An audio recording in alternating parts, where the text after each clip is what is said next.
On the surface, October 14, 2018, in the quiet Pennsylvania town of Brookhaven, was supposed to be an ordinary Sunday morning. The leaves had just started to turn, casting golden shades across neat rows of modest suburban homes. Neighbors were raking lawns, kids were tossing footballs in backyards, and life in the small community carried on with the steady calm of routine. Inside one of those houses, Katherine Miller, a 32-year-old mother of two, had settled on the living room sofa. Her two daughters, Olivia and Chloe, were nearby. Olivia, the older of the two at 10 years old, was drawing in her sketchbook. Chloe, at just 8, was still in her pajamas, clutching her stuffed rabbit and humming a tune she had picked up from school. It was a peaceful picture, one of those fleeting domestic scenes that parents often hope will become a lasting memory. But for the Miller family, that memory would turn into something else entirely. Daniel Miller, Katherine's husband, was moving about the house, preparing for the day. He was 35, a trained paramedic, and often carried himself with the steady confidence of someone used to emergencies. But that morning something seemed off.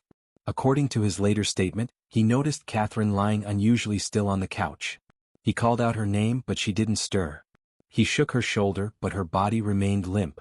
When he leaned closer, what he saw chilled him, or so he claimed. Katherine wasn't breathing.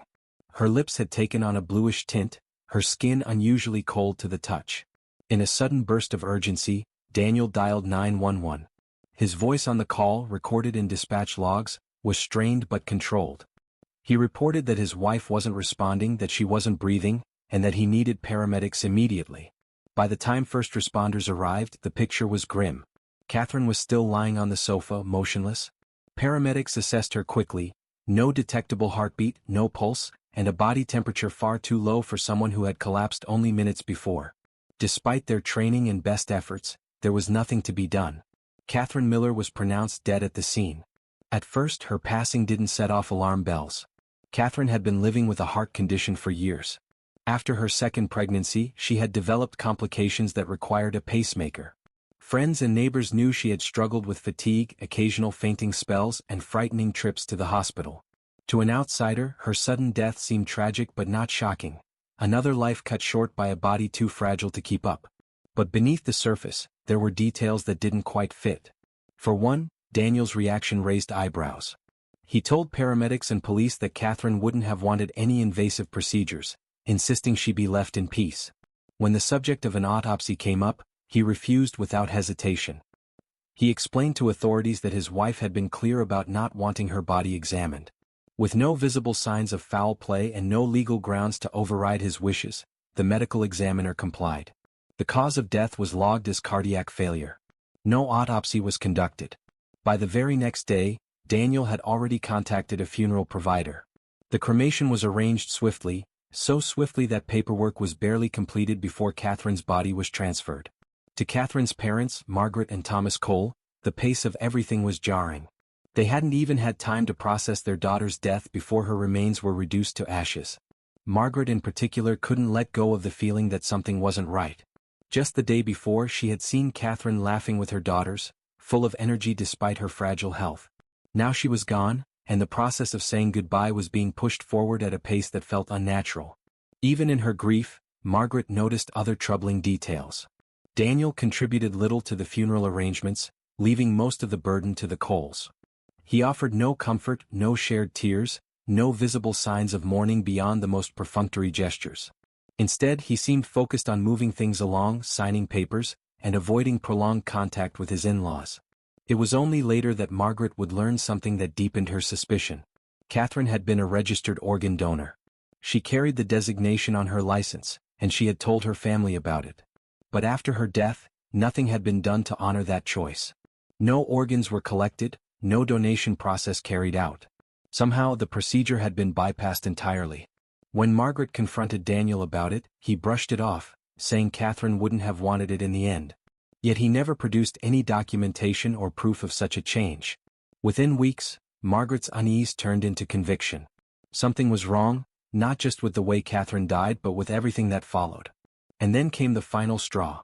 Just weeks after Katherine's passing, Daniel moved another woman into the Miller home. The sight of a stranger suddenly occupying the same kitchen, the same living room where Katherine had once lived, was devastating for the Coles. It was as if their daughter's memory had been erased, replaced without pause. To Olivia and Chloe, the transition was abrupt and confusing. To Margaret, it was unthinkable. Neighbors began to notice too. Conversations around Brookhaven shifted from sympathy to speculation. Some recalled hearing arguments between Daniel and Katherine in the weeks leading up to her death. Others remarked on how quickly Daniel seemed to move on, bringing a new partner into the family home as if nothing had happened. Margaret and Thomas found themselves facing a question too painful to ignore. Had Katherine really died of natural causes, or had something darker taken place? But by then the body was gone. There would be no autopsy, no second look at the physical evidence. If answers were to be found, they would have to come from somewhere else. And that, perhaps, was the strangest twist of all. Because while Katherine's body was no longer available, something of her remained. Small samples of her blood, collected immediately after her death as part of the organ donation process, had been preserved. Normally, those samples would never be tested further. They were meant only for administrative purposes. But when Margaret formally requested an investigation, those samples became the last remaining key to the truth. Investigators didn't expect much. The official record said cardiac failure. The death certificate was signed. But when the toxicology results came back, what they revealed would upend everything the town thought it knew about Katherine Miller's death, and turn a quiet suburban tragedy into the beginning of a chilling criminal case. To truly understand what happened to Katherine Miller, it's important to step back and see the life she built, the struggles she faced, and the family she thought she could rely on. Only then does the darkness that followed make sense, and only then do the cracks in the perfect picture begin to show. Katherine was born in May of 1986 in Chester County, Pennsylvania, the first daughter of Margaret and Thomas Cole. From the beginning, she was the kind of child that people described as gentle. Teachers remembered her as the quiet girl who volunteered to help tidy the classroom after lessons. At church, she organized bake sales, sang in the youth choir, and became someone the community associated with kindness. She wasn't the type to draw attention to herself, but she left an impression all the same. By the time she reached high school, she had a circle of close friends, a reputation for being dependable, and a talent for photography. Her parents still kept the albums filled with the images she developed in the school darkroom. Faded shots of autumn fields, black and white portraits of classmates, and snapshots of weekend trips. Those albums became a reminder later on, not just of Katherine's eye for beauty, but of how much of life she wanted to hold on to. It was in those same years that she met Daniel Miller. He was a year older, enrolled in the same school, and already had a reputation of his own. Daniel wasn't known for academics, but he had a way of projecting confidence that others sometimes mistook for charm. He was athletic, quick-witted in conversation, and had a knack for making people laugh. Katherine's friends were surprised when she began seeing him, but the relationship grew steadily. By their late teens, they were inseparable. The two married in the spring of 2010 in a modest ceremony at the Brookhaven Methodist Church. Friends recalled that Katherine glowed that day, her auburn brown hair falling in loose curls, her smile steady as she walked down the aisle. Daniel looked the part of a proud husband, his hand resting firmly on hers. For Margaret and Thomas, there were no obvious reasons to worry. Their daughter had chosen her partner, and Daniel seemed to provide stability. In 2013, Katherine gave birth to their first child, Olivia. Holding her daughter, Katherine found a new sense of purpose. She threw herself into motherhood with the same dedication she had once reserved for school and church. Photographs from that time show a young mother glowing with pride, her baby swaddled in her arms. But the joy was accompanied by shadows. That same year, Katherine's health began to falter. Doctors discovered complications in her heart rhythm. A pacemaker was implanted to regulate the irregular beats. The procedure was serious but manageable, and Katherine adjusted with resilience. She continued to volunteer at her church, spending weekends organizing children's programs. At the local YMCA, she helped run youth activities and was often the first to show up for charity events. 2 years later, in the fall of 2015, Katherine delivered her second daughter, Chloe. But the birth triggered further complications. Within weeks, Katherine was rushed to the hospital with dangerously low blood pressure and a heart rate that had slowed to the point of collapse. She spent several days in intensive care, hooked up to monitors and machines. For her family, those nights were filled with fear. Twice more, over the next year, Katherine suffered episodes severe enough to require emergency intervention. Each time she pulled through. Each time, her parents saw their daughter fight to stay alive for the sake of her children. For Daniel, the crises seemed to arrive with less visible emotion. On the outside, he was the calm professional, already working as a paramedic for a regional medical service. He was trained to deal with emergencies, to keep his voice level when others panicked. But behind closed doors, family friends noticed a different side of him. Impatience, distance, and sometimes frustration. Still, to the community of Brookhaven, the Millers looked like a typical suburban family. In 2016, they purchased a 3-bedroom house in a quiet neighborhood. Daniel's work on the medical helicopter team provided a steady income, while Katherine stayed home to raise Olivia and Chloe. She filled the walls with framed photos, birthday parties, Halloween costumes, afternoons in the backyard. To visitors, their home looked like the picture of stability. And yet, Katherine's medical condition was never far from their reality. She lived with constant reminders: the pacemaker beneath her skin, the fatigue that came in unpredictable waves, and the knowledge that her heart could betray her at any moment. But what stood out most was how little it seemed to weigh on her. Those who knew her said she had an uncanny ability to focus on the joys she still had: her daughter's laughter, the smell of fresh laundry, the ritual of evening prayers with her children. In 2015, after one particularly difficult hospital stay, a family friend launched a fundraiser to help cover medical costs. The campaign described Katherine as a devoted mother facing medical challenges with courage. The donations that trickled in helped ease expenses, but for Katherine, the support was more emotional than financial. It reminded her that people cared, that she wasn't alone. But Daniel's outlook seemed different. While Katherine focused on family and community, Daniel often worried aloud about money. His salary covered bills but left little room for emergencies. Medical expenses added stress. There were rumors that debts were piling up, though nothing too alarming on paper. Still, it was enough to spark tension between the couple. And then there were the arguments. Neighbors would later recall hearing raised voices from the Miller house. Nothing prolonged, nothing violent, but enough to be memorable. Katherine confided in her mother once, mentioning that Daniel had become increasingly distant. He worked odd shifts, spent less time at home, and seemed more irritable when he was there. Margaret urged her daughter to keep focusing on her health and the children. Through it all, Katherine tried to maintain her optimism. She filled social media with photos of Olivia's art projects and Chloe's school recitals. To anyone scrolling through her page, she looked like a mother determined to live fully, even if her heart was fragile.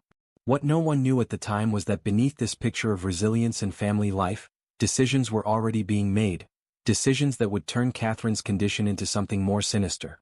Daniel had taken out 2 life insurance policies on his wife. On paper, it wasn't unusual. Many families relied on insurance to prepare for the worst. But in Daniel's case, he was the sole beneficiary. The combined value totaled $250,000, a sum that could wipe away debt, remodel a home, and provide financial comfort. Katherine, trusting him, signed where he asked her to, never suspecting that those documents might one day hold the weight of her life. To her parents, Margaret and Thomas, Daniel seemed restless but capable. They didn't love his aloofness, but they wanted to believe he was a good provider. It wasn't until later, when they looked back, that the warning signs became clearer: the impatience, the subtle withdrawal, the fixation on finances. In the weeks that followed Katherine Miller's sudden death, the town of Brookhaven did what small towns often do: it moved on quickly. Neighbors dropped off casseroles, the church organized a memorial, and friends offered the expected condolences. The official explanation was simple enough: Katherine had lived with a fragile heart, and eventually her body could no longer keep pace. On paper it made sense. To most, it was a tragedy that needed no further questions. But to Katherine's mother, Margaret Cole, the narrative never sat right. Margaret knew her daughter's health struggles better than anyone. She had been there for the hospital stays, had seen the slow heart monitor rhythms, had held her daughter's hand when the pacemaker was implanted. But she had also seen Katherine's resilience. In the months before her death, Katherine had been vibrant, active, even joyful. Just days before, she had been planning Halloween costumes for Olivia and Chloe, talking excitedly about a pumpkin carving contest at the YMCA. Now, in a blink, she was gone. And almost as quickly as she passed, her body was taken from them. Margaret couldn't let go of one detail in particular: Daniel's insistence on refusing an autopsy. She remembered the conversation vividly. The medical examiner had explained that, given Katherine's medical history, an autopsy wasn't legally required unless foul play was suspected. Still, it was routine to recommend one when a death occurred suddenly at home. Before anyone else could speak, Daniel cut the suggestion down. He said Katherine wouldn't have wanted it. He said she deserved peace. His words were firm, rehearsed almost, and he didn't flinch when Margaret protested.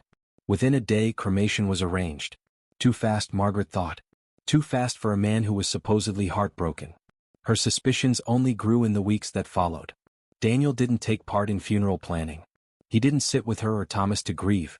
Instead, he grew more distant, more detached. Then came the blow that shifted Margaret's doubt into certainty. Only a few weeks after the funeral, another woman moved into the Miller home. Margaret couldn't believe it at first.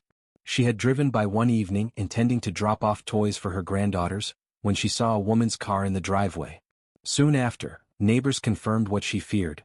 Daniel was openly living with someone new. No explanation, no conversations with the girl's grandparents, no attempt to ease the transition. For Olivia and Chloe, who had barely begun to process their mother's death, the message was clear. Their father had already turned the page. Margaret felt sick. She began to talk to others. Friends from church, parents from the YMCA, neighbors who had seen the Millers arguing weeks before Katherine's passing. Slowly, a pattern began to emerge. Daniel had been impatient, frustrated, even cruel in small ways. He had made comments about Katherine's condition, how it limited him, how it drained their money. Margaret didn't have proof. But she had instincts. And those instincts told her that her daughter's death was not the work of nature. She decided to act. With Thomas by her side, she contacted the county sheriff's office. At first, officers were hesitant. The body had been cremated, evidence was gone. The death certificate listed natural causes. But Margaret was insistent. She explained everything: Daniel's refusal of an autopsy, the rushed cremation, the sudden move-in of a new partner, the cold detachment. Her persistence paid off.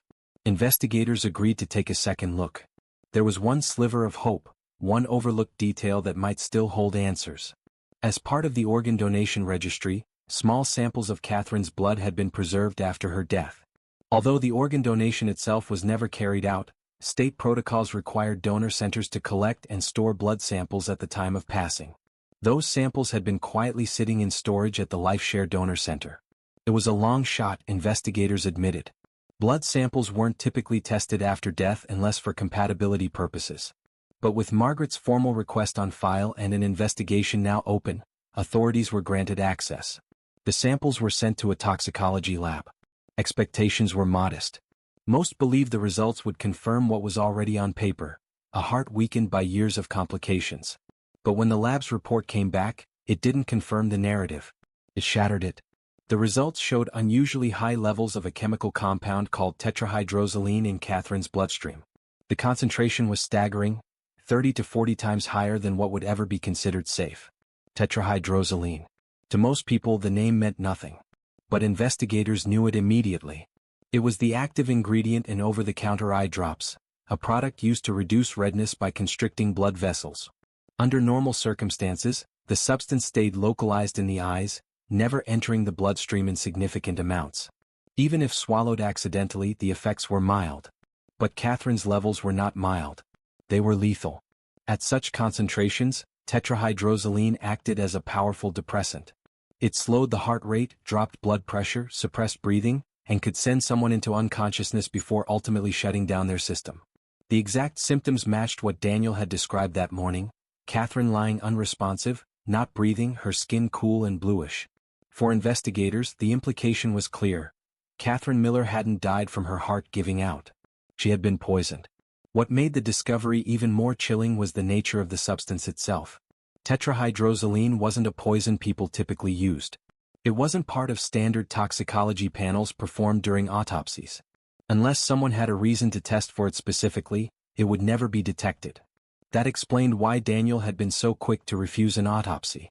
Without one, there would be no chance anyone stumbled upon the truth. The investigation shifted gears overnight. What had looked like a tragic medical case now resembled a calculated crime. The suspect list was short, and at the top was Daniel Miller. He was the one with access. As a paramedic, he understood how the body worked. He understood how substances affected vital systems. He had knowledge the average person didn't, and the ability to use it in ways no one would suspect. But motive was just as important as method. Why would a husband and father do such a thing? As investigators dug deeper, a picture of desperation began to form. They uncovered the life insurance policies. 2 in total, with Daniel listed as the sole beneficiary. One worth $100,000, the other $150,000. Together, they totaled $250,000. Enough to clear debts, enough to buy comfort, enough to start over. The records showed that within a week of Katherine's death, Daniel had already filed the paperwork. The payouts were processed quickly, based on the official certificate that listed natural causes. And once the money arrived, Daniel wasted little time. He paid off loans, purchased new appliances, even began renovations on the house. It wasn't the behavior of a man paralyzed by grief. It was the behavior of someone moving forward, someone who had planned ahead. The cracks in the story widened.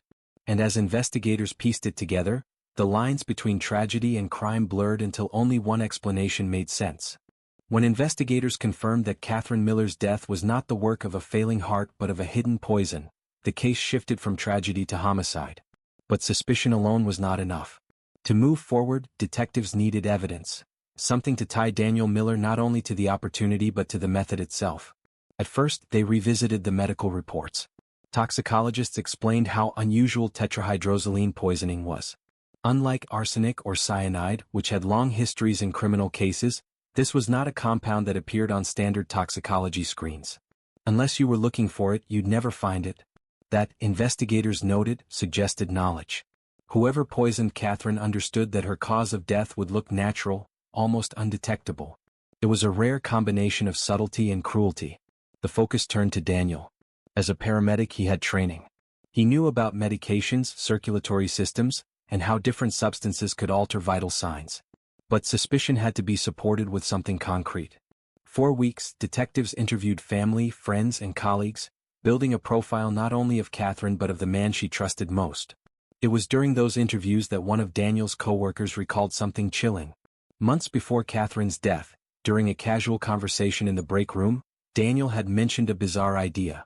The group had been discussing unusual poisoning cases they'd read about online. With a half-smile, Daniel joked, "You know, you could kill somebody just by slipping a few drops of eye medicine into their drink. Nobody would even notice." At the time, his colleagues laughed it off. They thought it was gallows humor, the kind of offbeat remark medical professionals sometimes made to cope with stress. But now, in the light of Katherine's toxicology report, the memory hit like a freight train. Another coworker confirmed hearing something similar. Daniel had spoken with unsettling confidence about how over-the-counter products could have dangerous systemic effects. He seemed fascinated by the chemistry, by how something so ordinary could become lethal. Alone, the comments might have been brushed aside. But paired with Katherine's cause of death, they became a key piece of circumstantial evidence. Detectives obtained a search warrant for the Miller home. By then, Katherine had been gone for several months, and Daniel had already begun making changes. Yet in one of the kitchen drawers, investigators found what they were looking for: a partially used bottle of eye drops. It was out of place, tucked beside cutlery and napkins rather than in a medicine cabinet or bathroom. Forensic analysis revealed something even more telling. The volume left in the bottle was consistent with the dosage levels found in Katherine's bloodstream. Neither Katherine nor her daughters had any history of eye conditions. Family members confirmed she never used such medication. To investigators, it looked less like coincidence and more like a smoking gun. Still, motive had to be established. Why would Daniel kill his wife, the mother of his children? The answer lay in paper trails. Investigators obtained financial records. They discovered 2 life insurance policies taken out on Katherine. One valued at $100,000 and another at $150,000. Both listed Daniel as the sole beneficiary. They weren't new policies, but what stood out was how quickly Daniel moved after Katherine's death. Within a week of receiving her death certificate, Daniel filed for the payouts. There was no delay, no hesitation. The insurance companies, seeing only a certificate that listed cardiac failure as the cause, approved the claims. Daniel collected a total of $250,000. Detectives traced how he used the money. Debts were cleared. Credit card balances paid off. He purchased new household appliances, began renovations, and started spending in ways he hadn't before. Friends noticed he seemed relieved, almost energized rather than crushed by loss. One neighbor recalled him bragging about buying a new flat-screen television. For Margaret and Thomas Cole, learning these details was unbearable. Their daughter was gone, and the man who had sworn to love her had not only refused an autopsy but profited from her death. The speed at which Daniel moved made it difficult to believe he hadn't been planning for it all along. Detectives also began to notice inconsistencies in Daniel's account of the morning Katherine died. To emergency responders, he claimed he found her unresponsive and attempted CPR, though his efforts failed. Later, to Katherine's family, he said she had simply fallen asleep and stopped breathing while he was in another room. To friends, he described her complaining of dizziness that morning. Each version was slightly different and none could be verified. His phone had been switched off during the critical window, and there were no surveillance cameras in the house. For investigators, the inconsistencies were less about what he said and more about what they revealed. A man shaping his story depending on the audience. Piece by piece, the case against Daniel Miller was forming. The toxicology report showed how Katherine died. The comments to coworkers revealed knowledge and interest. The eye drops found in the house provided a potential instrument. And the life insurance policies established motive. But the picture wasn't only financial. As investigators dug deeper, they began to hear more about the state of Daniel and Katherine's marriage. Friends confided that Daniel often spoke with frustration about Katherine's health. He resented the hospital bills, the unpredictability of her condition, and the way it affected his lifestyle. A former acquaintance recalled Daniel saying he felt trapped, that he didn't sign up to be a caretaker. To some, it was idle venting. To investigators, it sounded like the beginning of a dangerous resentment, one that could twist love into something far darker. Meanwhile, Margaret and Thomas kept pushing for answers. They attended every meeting, sat through every update, and insisted that justice for their daughter was the only acceptable outcome. For them, Katherine's smile in old photographs, her laughter and family memories, became fuel for a fight that no parent should ever have to wage. By December 2019, the investigation had built enough momentum to move forward. Detectives presented their findings to the district attorney. The toxicology results, the bottle of eye drops, the insurance records, the coworker statements, and Daniel's conflicting stories, all pointed in the same direction. On a cold morning just before Christmas, Daniel Miller was arrested in Brookhaven and charged with first-degree murder. The news rippled through the community. To neighbors, Daniel had been the man who wore a paramedic's uniform, who carried himself with the authority of someone who saved lives. To his daughters, he was the father who tucked them in at night. To the wider community, his arrest was a shocking reversal. A first responder accused of deliberately taking the life of his own wife. For Margaret and Thomas, the arrest was only the beginning. The battle for justice was far from over. But for the first time since their daughter's death, the truth had a chance to surface. And for Daniel, what he once thought was the perfect crime was beginning to unravel. One careless joke, one overlooked bottle, and one determined family at a time. When Daniel Miller was arrested in December 2019, it felt to Margaret and Thomas Cole like the beginning of justice. For the first time since Katherine's death, they believed the truth had a chance of surfacing. The community of Brookhaven was shaken. A man who wore the uniform of a paramedic, someone who was supposed to save lives, was now accused of taking the most important one in his family. But as shocking as the arrest was, what followed in the months and years ahead would prove that Daniel's darkness didn't end with Katherine. His mask of composure would crack again and again, revealing someone capable not just of betrayal, but of reckless acts that endangered others, and lies spun so far they bordered on delusion. Daniel's arrest made headlines in the region. But in the justice system, accusations did not equal conviction. After just a few days in custody, Daniel posted bond, an enormous sum of $1.5 million, much of it raised through outside support. With strict conditions, he returned to Brookhaven, awaiting trial. He was barred from leaving the state, his medical license suspended, his paramedic career put on hold. But still, he was free to walk the same streets as Katherine's grieving parents, free to live in the same house where investigators believed he had planned her death. For Margaret and Thomas, every day was a battle. They fought for custody of their granddaughters Olivia and Chloe, knowing that leaving them in their father's care while a murder charge loomed was unthinkable. Family court took its time, weighing evidence, reviewing petitions, but the Coles pressed forward. Meanwhile, Daniel tried to project normalcy. He hired attorneys, claiming the state had no direct evidence. He told acquaintances the case was overblown. Outwardly he was calm. Inwardly the cracks were already forming.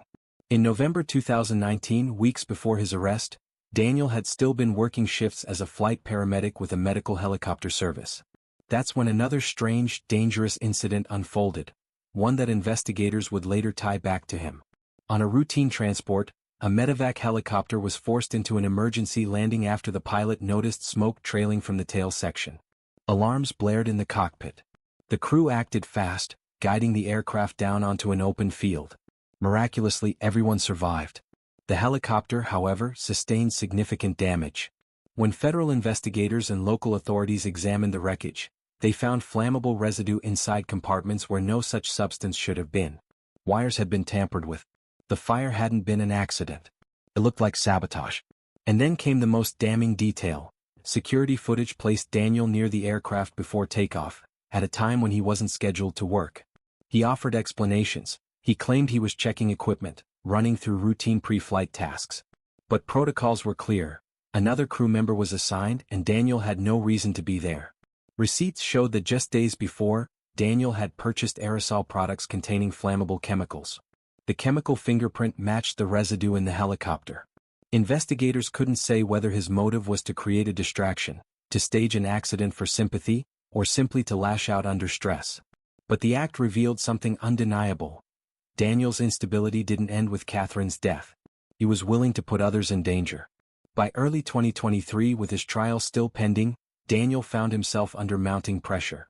The Coles were pushing for full custody of Olivia and Chloe.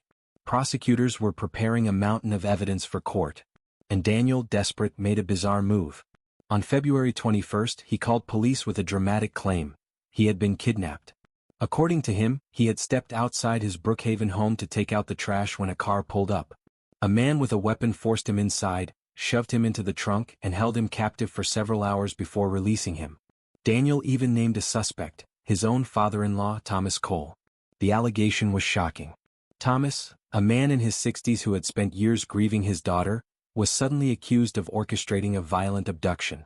Police took the report seriously at first. They canvassed the neighborhood, pulled surveillance footage from nearby homes, and traced Daniel's phone data. But what they found unraveled the story completely. Security cameras showed no suspicious vehicle that night. Instead, footage captured Daniel walking out of his house alone, then returning through the back door half an hour later. His phone records confirmed he never left the area. The kidnapping never happened. It was a fabrication. When pressed, Daniel couldn't explain why he had lied. Prosecutors believed the motive was clear. He was attempting to smear the Coles, to make them look unstable, to shift the court's sympathy in his favor during the custody fight. Instead, he only added another charge to his record, filing a false police report and attempting to obstruct justice. For Thomas, the damage was personal. Though quickly cleared, his name appeared briefly in official documents, a stain that hurt deeply. He had already lost a daughter. Now his son-in-law had tried to paint him as a criminal. By the spring of 2023, the situation grew even darker. Olivia Miller, just 10 years old, suddenly fell ill while staying with her grandparents. She grew pale, complained of dizziness, and her heart rate dropped alarmingly low. Doctors admitted her to the hospital, where initial tests raised fears of an inherited condition. But given the family's history, physicians ordered a full toxicology screen.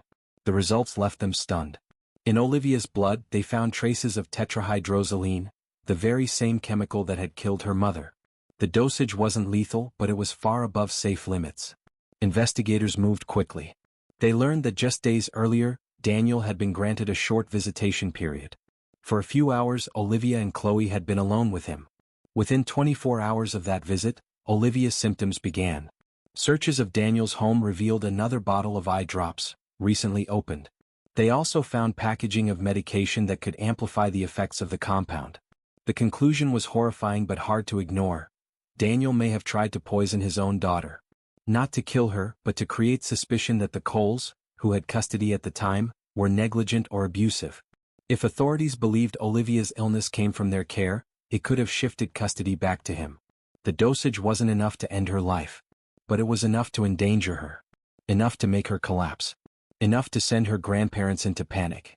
For prosecutors, this was a turning point. It showed not just a man accused of killing his wife, but someone willing to use his own child as a pawn in a legal battle. It revealed manipulation so cold that it stunned even seasoned investigators. The family court acted immediately. All visitation rights were revoked. Custody was transferred permanently to the Coles. Olivia and Chloe were given therapy, and Daniel was barred from any contact. By the end of 2023, Daniel Miller was no longer the image of a calm paramedic awaiting trial. He was a man unraveling in full view of the justice system. He had allegedly sabotaged an aircraft, fabricated a kidnapping, and endangered his daughter. To Margaret and Thomas, each revelation was a new wound, but also confirmation of what they had always believed. By the start of 2024, The story of Daniel Miller had already spiraled beyond what most people in Brookhaven could comprehend. He was no longer just a husband accused of murdering his wife.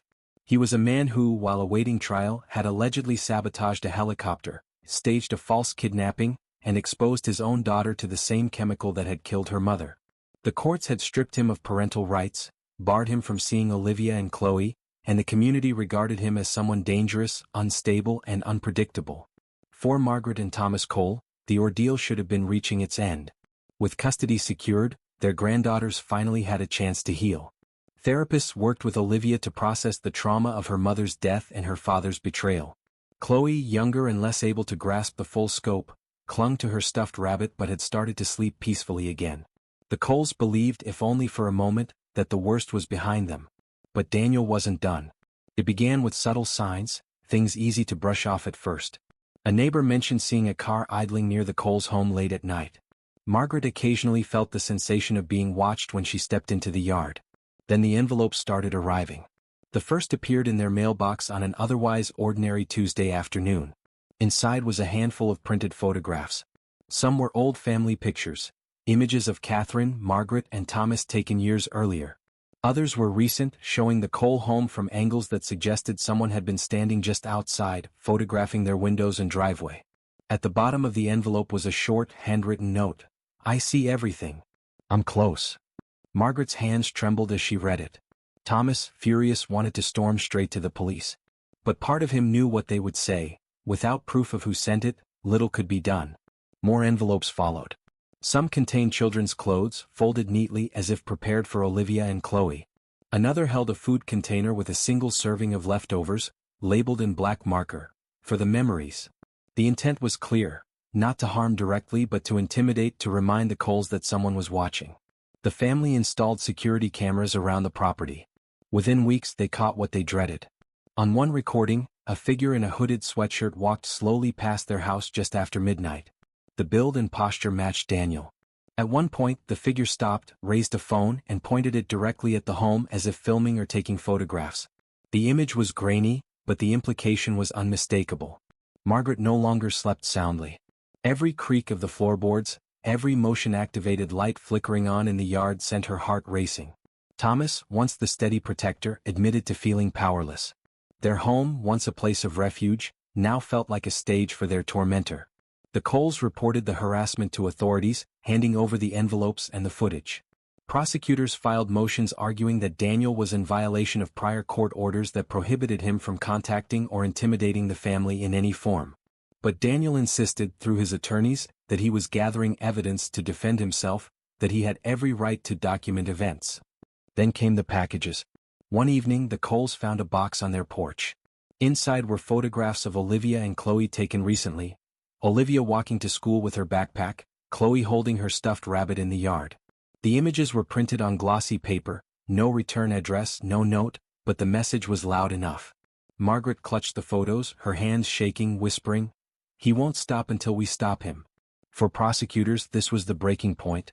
The harassment wasn't only a violation of court orders, it was a campaign of intimidation designed to weaken witnesses before trial. They petitioned the judge to revoke Daniel's bail. In August 2024, police executed a search warrant at Daniel's residence. Inside they found packing materials, envelopes identical to those sent to the Coles, and printed photographs. On his laptop they discovered drafts of letters, messages never sent but clearly written to taunt and unsettle the Coles further. Even more disturbing was a detailed map marked with addresses, routes, and vantage points around the Cole property. Faced with this evidence, prosecutors argued Daniel was not merely awaiting trial, he was actively attempting to obstruct it.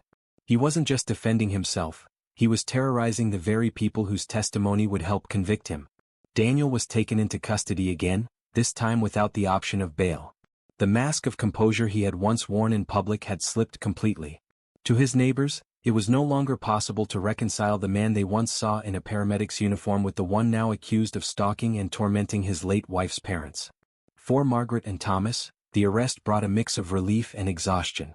They had endured nearly 6 years of fear, suspicion, and intimidation. Every step forward had been met with another act of defiance, another cruel reminder that Daniel would not let go quietly. Yet in court filings, Prosecutors described the significance of this chapter not only as harassment but as part of a larger pattern. Daniel's actions revealed a man incapable of remorse, unwilling to accept accountability, and determined to twist reality until the very end. In the eyes of the law, Daniel Miller was no longer just a husband accused of poisoning his wife. He was a man who had sabotaged aircraft, fabricated kidnappings, endangered his child, and stalked his in-laws. A man whose actions consistently showed a willingness to risk lives, manipulate narratives, and silence opposition. And with his bail revoked, prosecutors prepared to deliver the final act, a trial that would bring 6 years of torment to a close. For the Coles, it meant another round of hearings, testimony, and painful memories dragged into the light. But it also meant something else. An end was finally in sight. They had fought relentlessly from the moment Katherine's body was taken from them without an autopsy, to the moment their granddaughter's toxicology results revealed history repeating itself. They had faced intimidation, false accusations, and the looming presence of a man who should have been family but had become their greatest threat. Now, as 2025 approached, the stage was set. The trial of Daniel Miller would not only decide his fate but would stand as a testament to the resilience of a family that refused to let the truth die alongside their daughter. By the spring of 2025, nearly 7 years had passed since Katherine Miller was found lifeless on her living room sofa. In that time, the story had evolved from a tragic medical death to a case of deliberate poisoning, from suspicion to a web of lies, sabotage, intimidation, and calculated cruelty. Now, at last, the moment of judgment had arrived. The courthouse in Chester County was packed when Daniel Miller's trial began. Reporters lined the steps, cameras flashed, and members of the community, neighbors, friends, even strangers, gathered to witness what had become one of the most disturbing criminal cases in recent memory. For Margaret and Thomas Cole, the day was heavy with both dread and relief. They sat together in the front row of the gallery, Olivia and Chloe under the care of relatives, shielded from the courtroom but never far from their grandparents' thoughts. The prosecution opened with a clear, steady narrative. They painted Daniel as a man who, behind the uniform of a paramedic and the mask of a husband, had meticulously planned his wife's death. They presented Katherine's toxicology report first, the smoking gun that revealed tetrahydrozoline in levels 30 to 40 times higher than safe. The jury listened as medical experts explained how the compound, found in common eye drops, could depress the central nervous system, lower heart rate, and shut down breathing. A toxicologist held up the bottle of eye drops found in Daniel's kitchen drawer, entered into evidence as Exhibit 14. Jurors leaned forward as the expert testified that the amount missing from the bottle was consistent with the concentration discovered in Katherine's bloodstream. For most, the connection was undeniable. Next came the coworkers. One by one they took the stand recounting how Daniel had joked, months before Katherine's death, that eye drops could be used to kill someone undetected. At the time, it had been brushed off as dark humor. Now, in the solemnity of the courtroom, it sounded less like a joke and more like a confession in disguise. The prosecution also laid bare Daniel's financial motive. They produced the life insurance policies, worth a combined $250,000, and detailed how Daniel filed claims within a week of Katherine's passing. Bank records showed how he used the money, clearing debts, buying new appliances, renovating the home, and indulging in luxuries. To the jury, the picture of a grieving husband spending insurance payouts almost immediately after his wife's cremation was difficult to reconcile. But it didn't stop there. The prosecutors knew that Daniel's behavior after Katherine's death was as damning as the poisoning itself. They called investigators to testify about the helicopter fire in 2019.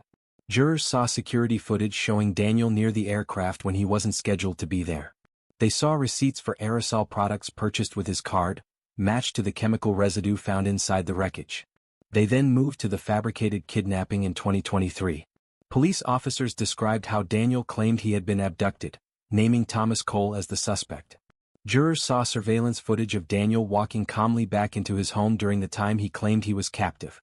They heard about the GPS data proving he never left the area. The lie wasn't just desperate, it was cruel, dragging an elderly man already broken by grief into baseless suspicion. Finally, the prosecution addressed what many considered the most chilling act: Olivia's poisoning. Doctors testified about her sudden collapse, the toxicology screen that revealed tetrahydrozoline in her blood, and the timing, just 1 day after a visitation with Daniel. Investigators presented the second bottle of eye drops found in his home, newly opened. They explained how the dosage was lower than lethal, likely calculated to cause illness without death, enough to cast suspicion on the Coles during their custody. As this testimony unfolded, Margaret sat still, her hands tightly clasped in her lap, her knuckles white. Thomas stared straight ahead, his jaw set. They had fought for years to prove what happened to their daughter, and now every detail of that nightmare was being spoken aloud. Daniel's defense team worked tirelessly to counter the image prosecutors built. They argued the case was circumstantial. No one had seen Daniel put anything in Katherine's drink. The presence of eye drops in the house, they claimed, was not unusual. Anyone might keep such a product. They suggested the toxicology tests could have been mishandled or contaminated. As for the helicopter fire and the fabricated kidnapping, the defense tried to separate those incidents from Katherine's death, calling them irrelevant distractions meant to smear Daniel's character. They even hinted that Katherine's long history of heart problems could not be ignored. Perhaps, they argued, her death was the result of her underlying condition after all, and the toxicology findings were inconclusive. But as the trial progressed, those arguments felt weaker. The prosecution's steady accumulation of evidence, one piece after another, left little room for doubt. Witness intimidation charges were supported by the envelopes and photographs found in Daniel's home. Jurors saw the map marking vantage points around the Cole residence, evidence of stalking that went beyond coincidence. When the prosecution rested, the weight of their case lingered heavily in the courtroom. Daniel chose not to testify. He sat quietly at the defense table, occasionally whispering to his attorneys, his face unreadable. Closing arguments drove the story home. The prosecutor reminded the jury that Katherine's death was staged to look natural, but science told a different story. He reminded them of Daniel's comments about eye drops, the financial windfall he received, the lies he spun, and the cruelty of endangering his own daughter. "This is not a man grieving," the prosecutor said, his voice steady. "This is a man calculating, manipulating, and deceiving. This is a man who murdered his wife, who tried to silence her parents, who endangered his child, who sabotaged and lied again and again. He is not just guilty of one act. He is guilty of a pattern of destruction." The defense urged the jury not to be swayed by emotion, insisting the state had not proven intent beyond a reasonable doubt. But when the jury retired to deliberate, the outcome seemed all but decided. After only 6 hours they returned. One by one, the foreperson read the verdicts. Guilty of first-degree murder. Guilty of insurance fraud. Guilty of witness intimidation. Guilty of filing a false police report. Guilty of attempted harm to a minor. Guilty of obstruction of justice. Daniel Miller's face remained still, but Margaret thought she saw the faintest flicker of realization in his eyes, a recognition that the web he had spun for years had finally collapsed. The judge sentenced him to life in prison without the possibility of parole. In family court, the final decision was handed down as well. Olivia and Chloe were placed permanently in the care of Margaret and Thomas Cole. Their father's name was removed from official documentation. The girls were given new school placements, therapy, and, most importantly, a chance to live without fear. For Margaret and Thomas, it was not victory. Nothing could return their daughter. But it was justice. And justice, hard-fought and long delayed, was the only gift they could give Katherine now.